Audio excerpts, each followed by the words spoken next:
accueille durant 2 jours un sommet mondial sur le réchauffement climatique.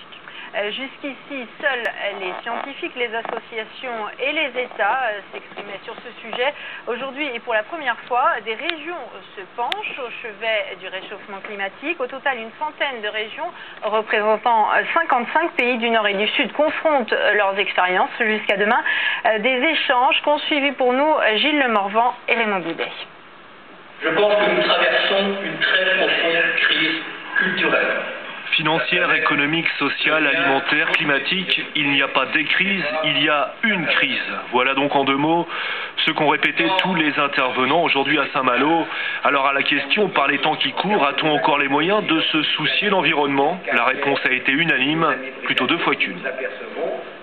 Je crois que tout ça est lié et que c'est effectivement une crise générale du modèle de développement économique qui repose sur une croissance accélérée et sur une exploitation qui n'est effectivement pas durable des ressources de la planète. Et pour changer le système, l'échelon régional est sans doute le plus pertinent, a-t-on expliqué ici, le plus opérationnel, question de proximité dans la décision. Pendant 2 jours ici, les régions vont donc confronter leurs expériences du réchauffement et proposer des partenariats pour le combattre. L'attente du Sud est énorme. Je crois que les pays du Nord ont leur part de responsabilité. Et quand on prend, par exemple, certaines industries ou certaines industries qui polluent donc la nature, parce que chez nous on n'en trouve pas beaucoup, je me dis qu'ils sont responsables. Et à partir de ce moment, ils doivent pouvoir appuyer les pays du Sud afin que ces changements climatiques-là, ils puissent les vivre de façon modérée, quoi. Parmi les décisions attendues ici, la finalisation d'un programme des Nations Unies, notamment 70 millions de dollars pour que les régions du Nord puissent épauler celles du Sud à atténuer l'impact du réchauffement et à s'y adapter aussi en limitant la casse.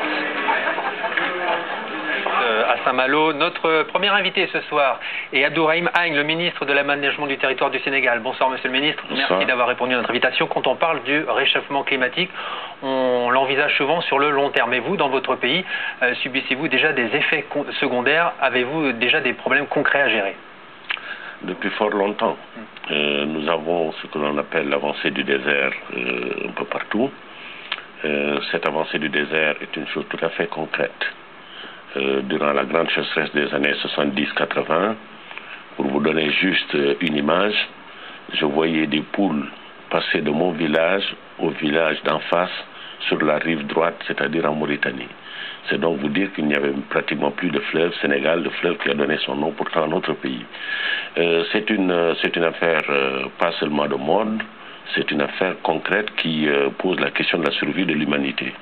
Et il nous faut agir, et il nous faut agir au plus vite et au plus fort. C'est ce qu'au Sénégal nous essayons de faire dans le cadre du programme que nous appelons Grande Muraille Verte. Pardon, Monsieur le ministre, chez nous, le message concernant le réchauffement climatique semble avoir été entendu, sinon pris en compte. Est-ce qu'il en est de même? Est-ce qu'il y a une prise de conscience au Sénégal également? C'est justement de ça qu'il s'agit, puisque nous cherchons concrètement des réponses. Aujourd'hui, la prise de conscience est déjà faite, elle est faite depuis fort longtemps, puisque nous sommes des populations d'agriculteurs, donc nous vivons avec la nature au quotidien, nous connaissons très très bien la nature sous ses diverses formes, et aujourd'hui ce sont des réponses que nous cherchons. Et parmi ces réponses, il y a la Grande Muraille Verte, qui est une muraille, une ceinture arborée, qui va de Dakar à Djibouti sur une longueur donc de 7000 km avec une largeur de 15 km. Nous pensons que si nous réalisons ce programme en liaison évidemment avec les autres pays africains, mais en liaison également avec nos partenaires internationaux, eh bien c'est un puits carbone extraordinaire que nous sommes en train de construire. Restez avec nous, Monsieur le ministre. On va poursuivre cette édition spéciale avec un autre reportage. Hélène, on va parler de ClimSat.